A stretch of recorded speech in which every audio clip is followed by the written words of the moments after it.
अस्सलाम वालेकुम, नमस्कार, सत श्री अकाल एंड गुड इवनिंग। मैं हूँ आरज़ू काज़मी और आप देख रहे हैं point of view.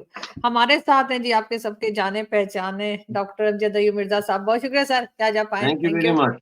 Thank you for having me. Sir हमेशा कश्मीर, कश्मीर हम करते हैं, थोड़ा कश्मीर, कश्मीर नहीं करेंगे। ज़रा पॉलिटिकल जो सिचुएशन चल रही है पाकिस्तान और हिंदुस्तान में भी इलेक्शंस के बाद, थोड़ा अगर आप इजाज़त दें तो हम उस पे बात करते हैं। बिल्कुल जी, वो सवाल करने वाले तो इजाज़त नहीं लेते, वो तो सवाल करते हैं, ये तो जवाब देने वाले पे होता है कि वो क्या कहे।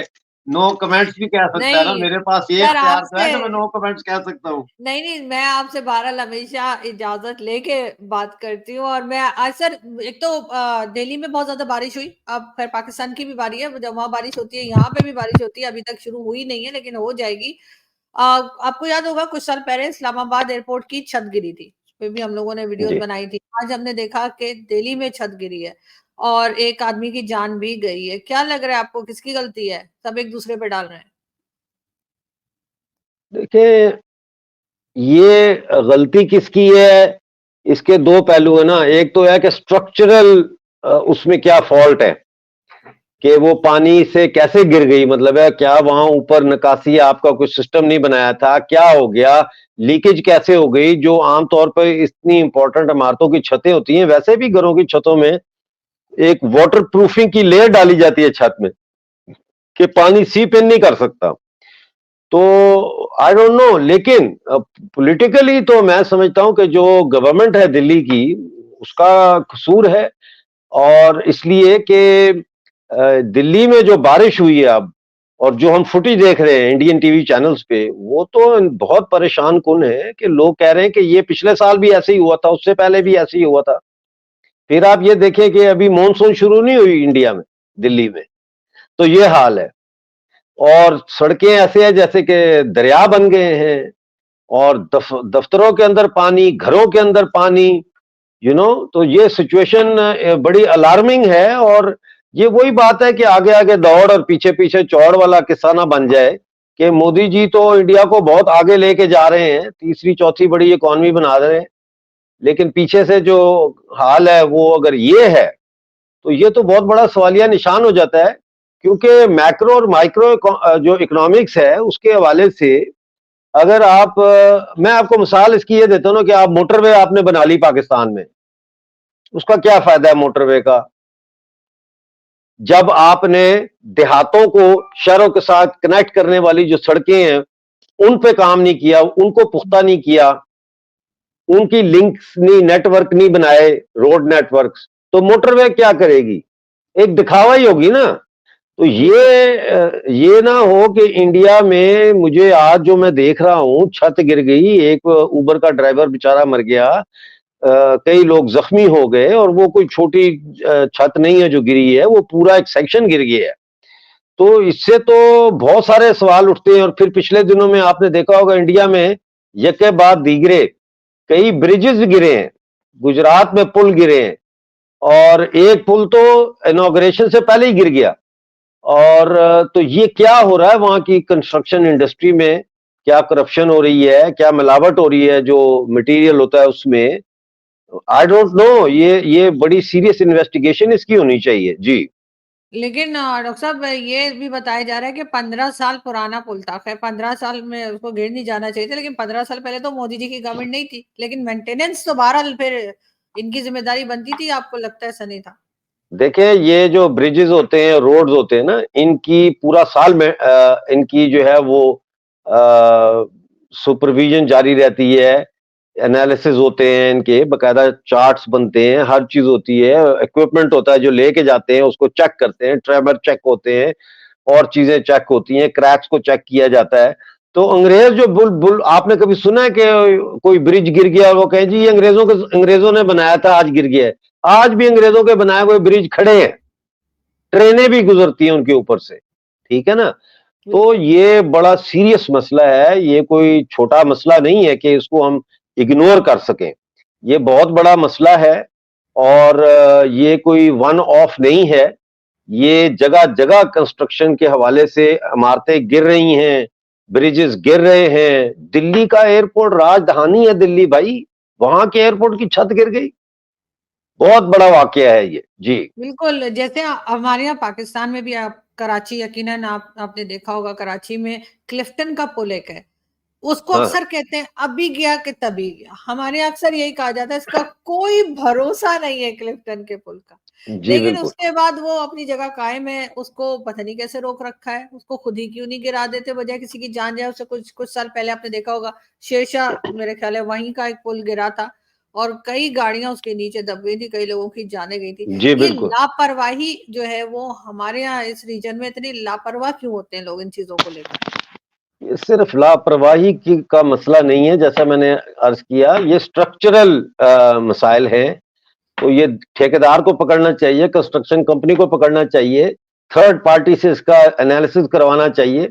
मसलन अगर मैं मोदी जी की जगह हूं तो मैं तो फौरन जापान या किसी दूसरे एडवांस कैपिटलिस्ट कंट्री से कंस्ट्रक्शन कंपनीज को बुला के उनसे कहूंगा सर्वे रिपोर्ट तैयार करके दें कि क्या फॉल्ट था, क्यों गिरी।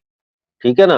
अभी भी देखें, इंडिया, पाकिस्तान, बांग्लादेश, श्रीलंका, नेपाल, ठीक है ना, अभी भी हमारे यहाँ हमारा जो हर महकमा है वो करप्शन से भरा हुआ है। बट ये करप्शन जो है, इससे हम निजात नहीं हासिल कर सके। और करप्शन इंडिया में भी बहुत ज्यादा हो रही है, पाकिस्तान में तो खैर है ही है। इसी तरह बांग्लादेश में, आप बांग्लादेश का हाल देख लें कि वहां पे शहरों में, ढाका में कितनी गंदगी है, ट्रैफिक का कोई निजाम नहीं है। वो दरिया जो है उनके किनारों पे इतनी गंदगी है कि जिसका हिसाब कोई नहीं है। तो ये जाहिर है महकमे काम नहीं कर रहे, तो इसीलिए ना, वरना महकमे तो बने हुए हैं, हर जगह म्यूनिसिपैलिटी बनी हुई है और रोड एंड जो है ट्रांसपोर्ट की मिनिस्ट्रियां हैं, सारा कुछ है। तो कहाँ जा रहा है पैसा जो बजट में एलोकेट होता है, किधर जा रहा है इस सारे साउथ बिल, एशिया का?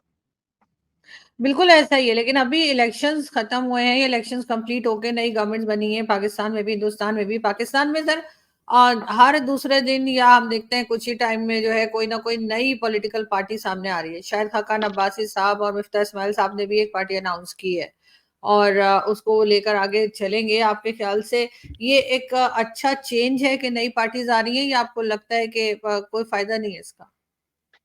देखिए, शायद खाकान अब्बासी साहब को मैं जानता हूँ उस वक्त से जब इनके वालिद साहब जो है वो जनरल मोहम्मद ज़ियाउल हक के कैबिनेट के मिनिस्टर थे और वो शहीद हो गए थे जब ओजरी कैंप का वाकया हुआ। इनके वालिद साहब भी निहायत शरीफ आदमी थे और ये खुद भी बड़े शरीफ और स्ट्रेट फॉरवर्ड आदमी हैं। इन्होंने अपने इलाके के गरीब लोगों के लिए बहुत काम किया और यही वजह है कि जब भी इलेक्शन लड़ते हैं ये जीत जाते हैं, आज तक जीत रहे हैं। 40 साल से तो मैं देख रहा हूं उनको इसी सीट से जीते हुए, बाप बेटे को। और मिफ्ता इस्माइल जो है वो एक प्रैग्मेटिक, फॉरवर्ड लुकिंग इकोनॉमिस्ट हैं। तो अगर इन दोनों ने मिलकर एक नई पार्टी बनाई है तो ये इमरान खान की पीटीआई बनाने से कहीं ज्यादा बेहतर होगी। अब देखना ये है कि क्या ये भी इलेक्टेबल्स को लेके पार्टी को स्ट्रेंथन करने की कोशिश करते हैं, या ये मिलिट्री एस्टैब्लिशमेंट के जो पार्टी बनाई है उसका बीज मिलिट्री एस्टैब्लिशमेंट के गमले में लगा के वहां से पौधा बड़ा करते हैं, या ये आवाम में जाते हैं। इस वक्त जरूरत इस चीज की है कि जो भी सियासी पार्टी बनती है वो सच बोले, वो लोगों के साथ सच बोले। और खाकान अब्बासी साहब और मिफ्ता जो है इस्माइल, ये अगर अवाम में जाते हैं, ये सिर्फ दो बंदे ही चले जाएं अवाम में, जलसे करें, कॉर्नर मीटिंग्स करें, अवाम को सच बताएं कि ये हालत है और साथ ये भी बताएं कि हम कैसे इसको ठीक कर सकते हैं। लंबी कहानियां ना सुनाएं कि इसको ठीक करने में 50 साल लगेंगे, 20 साल लगेंगे।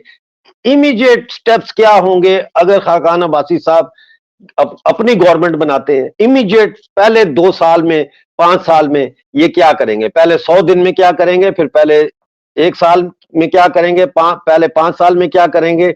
और ये तो होगी शॉर्ट टर्म प्लानिंग। और लॉन्ग टर्म इनकी ये क्या पॉलिसीज अपनाएंगे, तो फिर कोई बात बन सकती है। और लोग इस वक्त प्यासे हैं, लोग देख रहे हैं कि कहीं से कोई निकले जो उनको लीड कर सके। पाकिस्तान में इस वक्त क़यादत का फुकदान है, अवाम के जज्बे का फुकदान नहीं है। जी सर सुनने में ही आया है कि बल्कि इनविटेशन भी खैर मुझे तो आ चुके हैं ऑलमोस्ट के फर्स्ट वीक ऑफ जुलाई में जो है वो उस पार्टी को लॉन्च करने जा रहे हैं, तो उसका एक छोटा सा इवेंट भी उन्होंने इस्लामाबाद में रखा है। तो जिन साहब से मेरी बात हुई उनका कहना ये है कि मैंने उनसे पूछा, मैंने कहा क्या मतलब कौन फंड करेगा, किस तरह से, जाहिर है हर पार्टी को फंड की जरूरत होती है। उन्होंने कहा फिलहाल तो मिफ्ताह इस्माइल साहब और शाहिद खाकान अब्बासी साहब खुद कर रहे हैं। आपके ख्याल से क्या ये सिर्फ दो लोग मिलके पार्टी अपने ही पैसे से पार्टी को खड़ा कर पाएंगे, या इनको फिर वही आम पार्टीज की तरह कहीं ना कहीं जाके गेट नंबर 4 पे पहुंचना पड़ेगा?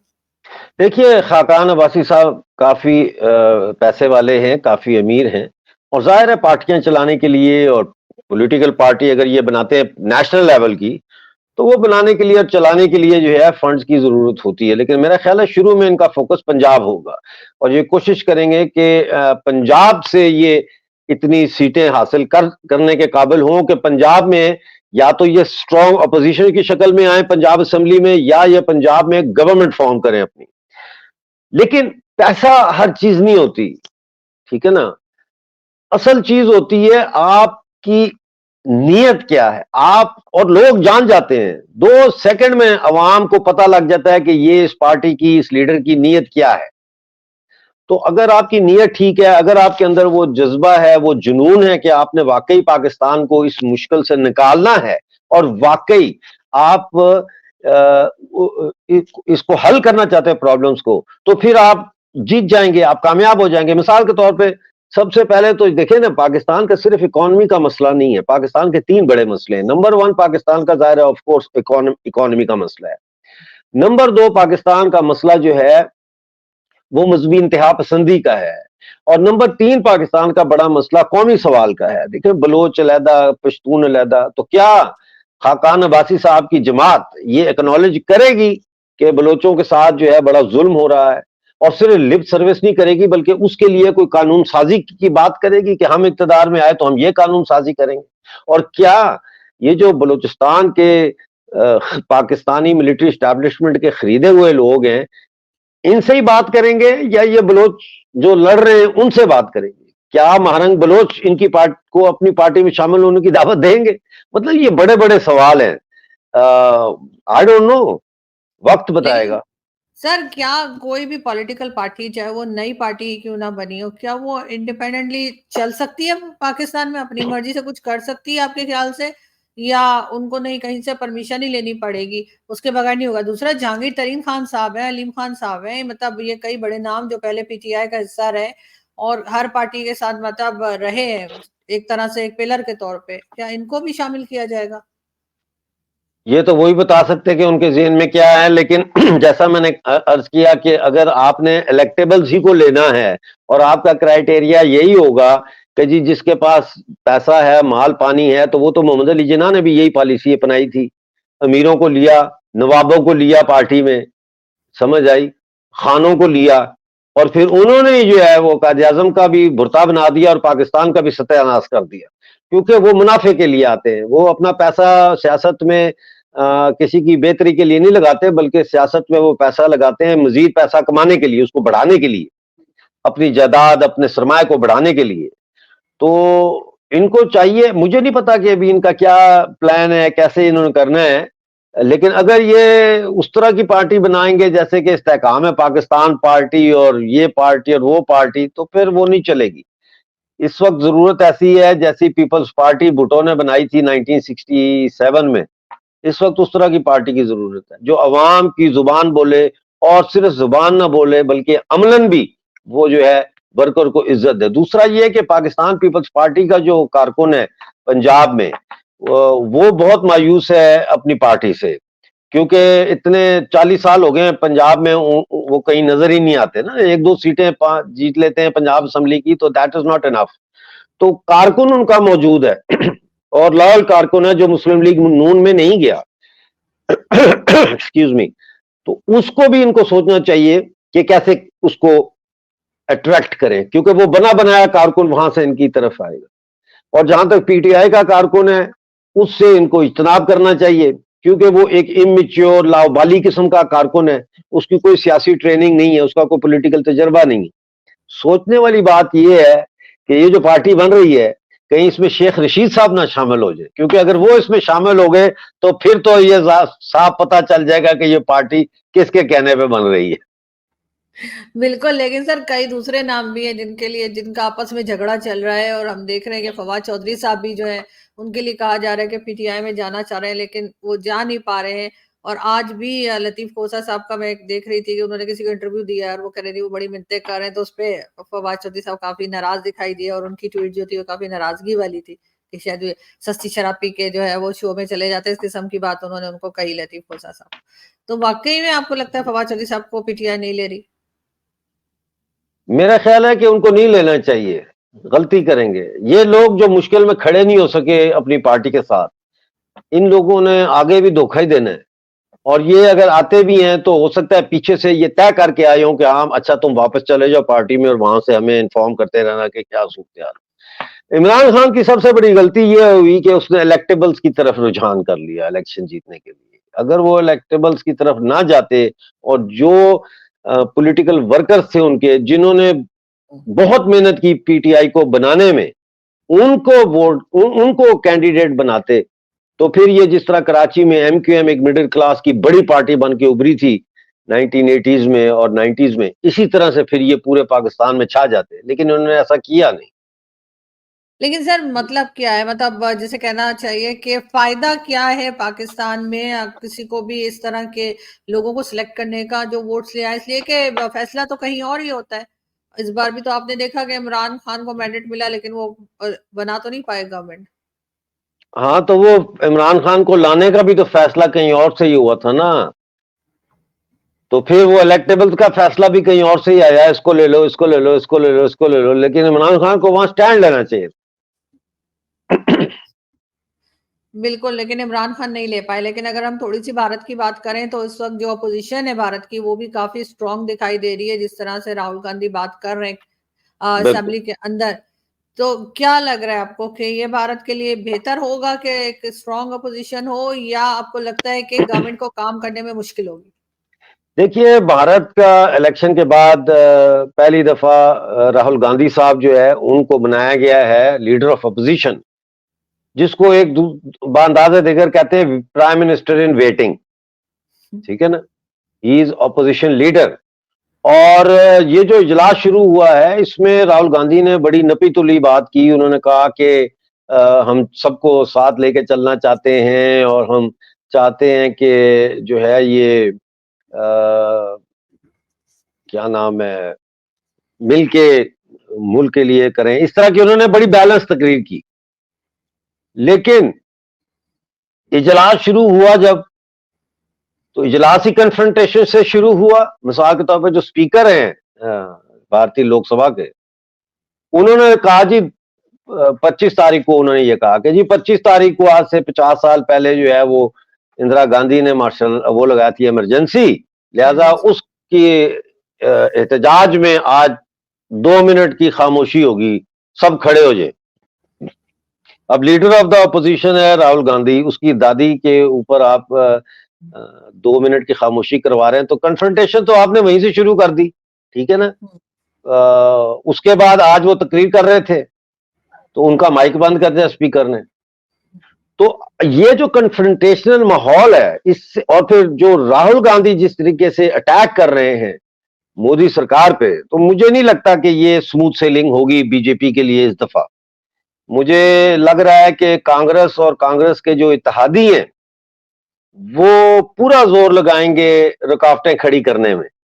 और फिर दिल्ली में जो ये केजरीवाल साहब के खिलाफ केस चल रहा है, इससे दिल्ली की पॉलिटिकल जो एटमॉस्फेयर है वो उसमें भी कड़वाहट आ गई है। तो इसका मतलब है कि दिल्ली के और मरकज के जो रिलेशंस हैं सेंट्रल गवर्नमेंट के, वो भी स्ट्रेस्ड रहेंगे, टेंस रहेंगे। तो अगर बहुत दूर के इलाकों के स्टेट्स की पॉलिटिकल रिलेशनशिप को ना भी डिस्कस करें, तो ये जो लीडर ऑफ अपोजिशन है ये बहुत मुश्किलात पैदा कर सकते हैं मोदी गवर्नमेंट के लिए। अब मोदी गवर्नमेंट उसको कैसे टैकल करती है ये देखना पड़ेगा। टीम उनकी वही है, पुरानी टीम, उन्होंने अपनी टीम तो चेंज नहीं की। तो अब देखना पड़ेगा कि वो कैसे इसको टैकल करते हैं। बड़ा कड़ा इम्तिहान है उनके लिए। बिल्कुल ऐसा ही है, लेकिन जब से इलेक्शन रिजल्ट्स आए सब यही कह रहे हैं कि इस बार थोड़ा शायद टफ टाइम मिलेगा, लेकिन बहरहाल देखते हैं। न्यूज़ के ऊपर आपकी भी और हमारी भी नजर रहेगी और इसके ऊपर हम जरूर बात करेंगे। बहुत शुक्रिया कि आज आपने ज्वाइन किया। Thank you very much.